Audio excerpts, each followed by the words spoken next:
This constitutes a security hazard.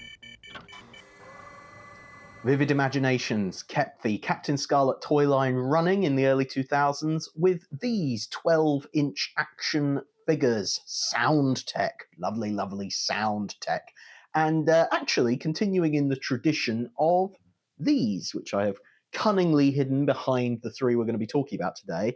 But these are the 1990s variants. These are the posable versions of those same action figures without SoundTech, with much more primitive face sculpts and with half of the accessories missing as well. I picked these up secondhand a little while ago, so they're not complete by any means. So I'm only going to touch upon these very quickly, but just to say the head sculpts are not terribly accurate. I mean, they capture the likenesses well enough of the characters, but they're not up to the same standard as those ones. Let's see, obviously no sound effects, no electronic components whatsoever. They are posable to a certain extent. One of the other problems with these figures is the joints are broken. So poor Captain Scarlet's knee is busted. Both of his knees are busted. But they still are flexible to a certain degree. They're sort of got this rubber wire stuff inside, I think, that makes them posable. Captain Scarlet has his hat still, and he also has his sidearm, which is just done in all black plastic. And Captain Black, I'm missing all the accessories for this one, including his hat. He does have one knee that still bends the way it's supposed to, but this one is busted. So I just picked these up secondhand just because, but to be honest, they're not the ideal versions of these, so I'm not going to spend too much more time talking about them, but just to say, there they are. So I'm gonna lie them down, let them rest their broken legs just in the background there, because instead we're going to talk about these. These are the 2001 sort of reinterpretation of those figures, and in my mind, they're a really huge step up. They are actually kind of continue the sort of line that was established with the Thunderbirds 12-inch figures, which you can see behind me. This is kind of exactly the same type of thing, but with a few differences. And also, I think, nicer detailing as well. They really kind of stepped it up when it came to the Captain Scarlet one. So I'm going to talk through these one by one, and we're, of course, going to start with Captain Scarlet. So just to kind of show you him, he is a very, very good likeness. You've got a removable hat, and the hat cap microphone swings down into position as well. You can do that with it, and that's all very nice. As I say, the likeness for the head is incredibly good, to the point where I think they might have scanned an original puppet head. I think possibly with all of these, maybe. I think they probably would have been able to do something like that at the time. They look really, really good. The paint application is totally crisp and precise and really, really good in that regard. The hair is very nicely detailed as well. So that's that. The hat is just all kind of molded in plastic there. It's even got the visor is transparent, whereas on the older figures, it's solid. Of course, one of the kind of key features of this really is the sort of Action Man style, well, indeed any figure on this sort of scale usually. It's obviously fabric costume, which has Velcro at the back, so it is removable, also allows you to get to the battery compartment, which we'll cover in a moment. So yeah, the clothes, although I'm not sure why you would ever want to remove them, I suppose if you also had a range of Action Man dolls or something like that, you could swap out the costumes and give Scarlet a different look maybe, but I can't say that ever appealed to me. I really like these uniforms. I think they're very, very well done. I think they've captured the colors absolutely perfectly. They've even got details like a zip. Like this zip actually works on the front of the costume. That's excellent. The belt buckle there. He does have a holster, which is more of a sort of plastic material, which does contain a sidearm, which has been absolutely perfectly detailed for this sort of scale. It's all got all the different colors there that you could possibly want, and of course it fits into his hand. If I do that, you can see he can actually hold his gun, and the gun scales well with the figure itself, which is great. Talking of scale and sort of proportions and things like that, I think what they've done is what they've done here is really interesting in that the Thunderbirds figures in this range, they obviously had the challenge of, on the Thunderbirds figures, the head on the original puppets, the heads are out of proportion with the rest of the body, whereas on Captain Scarlet, the puppets were designed for everything to be in perfect 1/3 proportion. And it's hard to sort of judge exactly what they've gone for with these, but I believe they've gone for the more realistic proportions, which is why I think these figures look so spot on and so accurate to the puppets, really. Considering the retail price for these originally was, I want to say, somewhere in the region of 20 or 30 pounds each. Obviously, this was back in 2001, so sort of pretty standard for a toy action figure at that time. Something like an Action Man or something, I'm sure, would be equivalent to that. But I just think that the amount of detail that goes into these for that price is excellent. When you compare it to something like the Big Chief Studios figures that came quite a lot later, considering the amount of detail that you get in these figures, value for money wise, you can't ask for much better. Now, it is SoundTech. It's not just SoundTech though. It's also got lights. They have designed it so that the epaulets on the uniform is actually not a part of the uniform. It's actually plastic that's been molded into the body of the figure, which means when I press the button, I'm all right. My wounds are healed. the epaulets light up, which is just such a nice detail, such a good little touch that they've added to that. So that is really excellent. But let's listen through some of his phrases now. It's a trap. He's a Mr. Wrong replacement. Is he? Is he now? This is Captain Scarlet. Evacuate the area. Yeah. SIG. I'm all right. My wounds have healed. I think it's just those It's three. a trap. Yes. He's a Mr. Wrong replacement.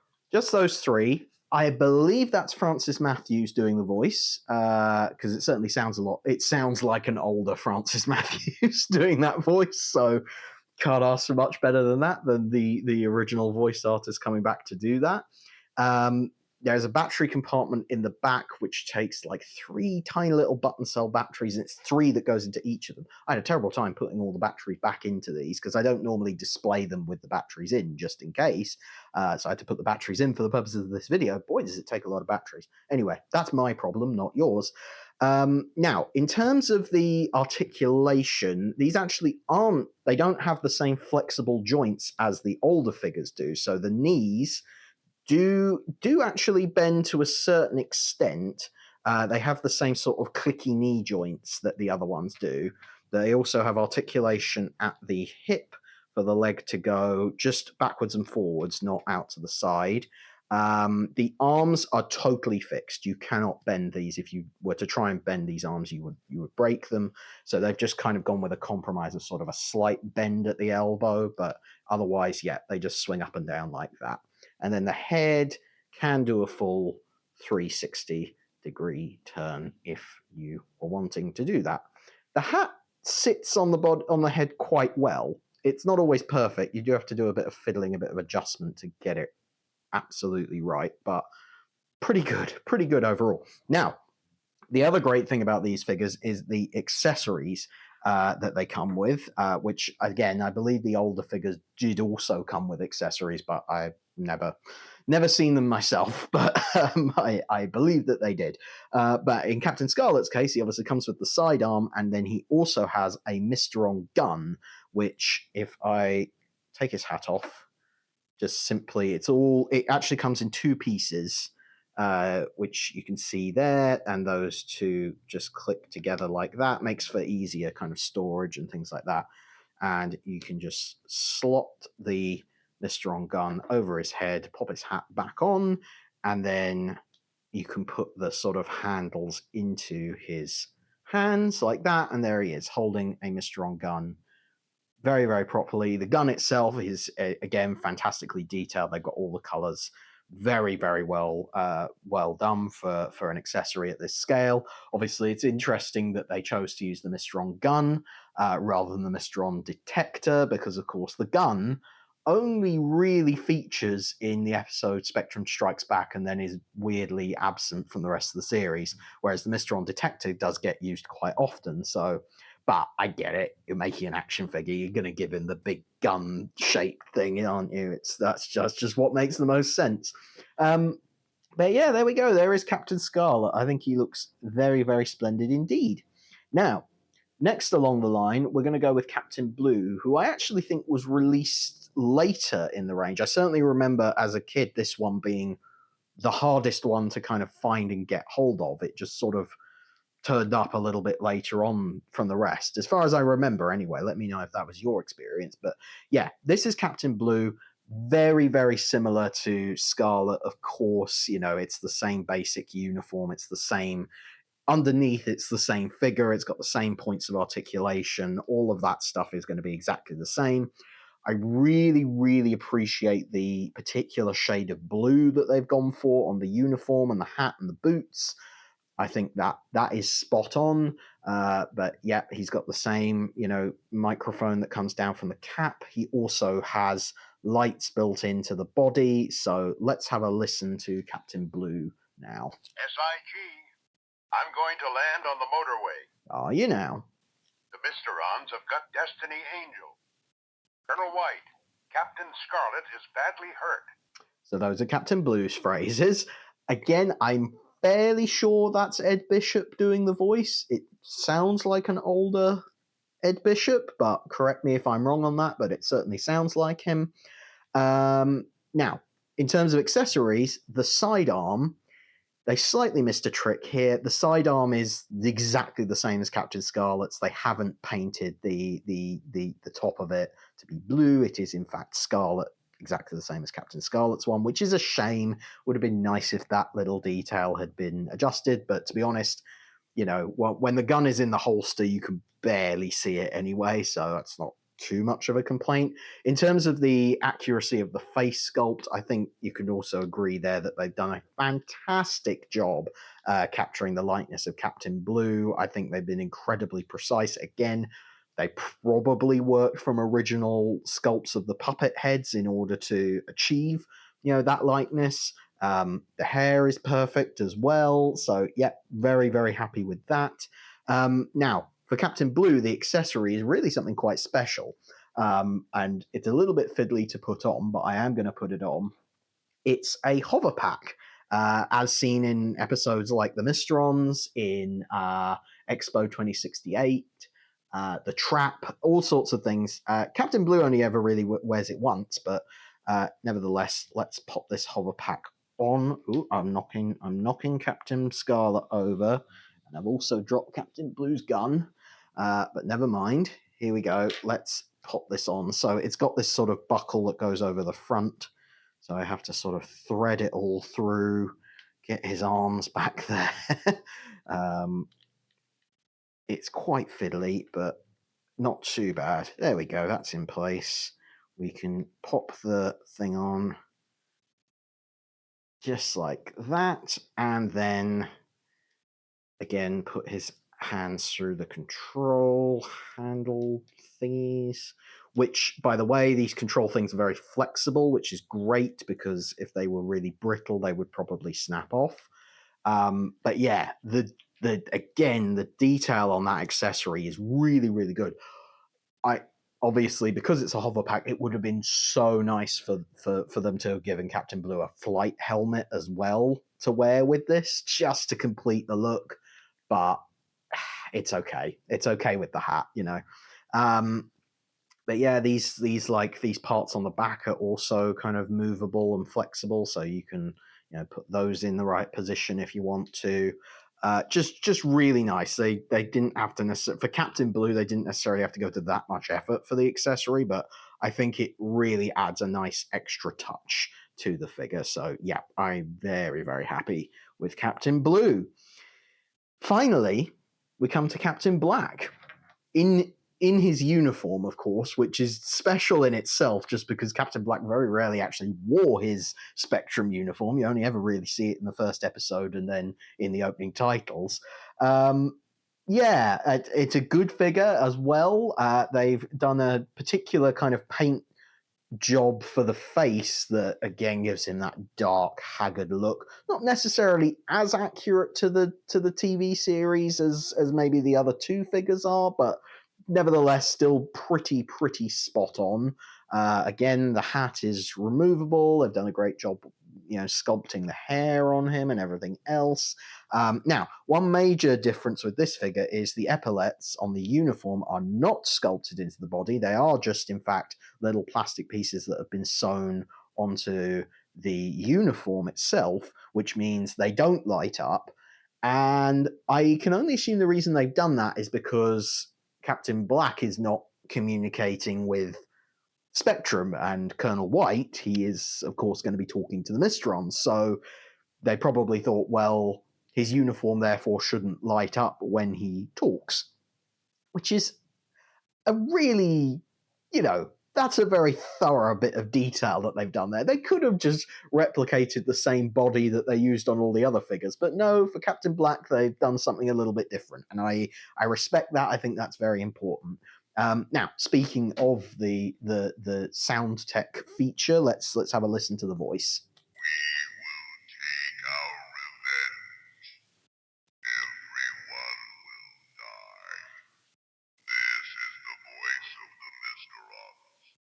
Now, that's obviously the kind of Captain Black, Mysteron-y voice that would normally have been done by Donald Gray. I'm fairly sure that's someone else doing that voice because, a Mysteron voice is much easier to kind of imitate than any one specific character. So I'm fairly sure that those are voice clips that were recorded much later on by a different actor.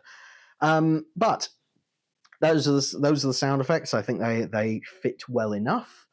They may be a little bit too Mysteron-y rather than specific to Captain Black, but that's a really minor niggle. Now, for the sidearm accessory, they have actually gone with something completely different.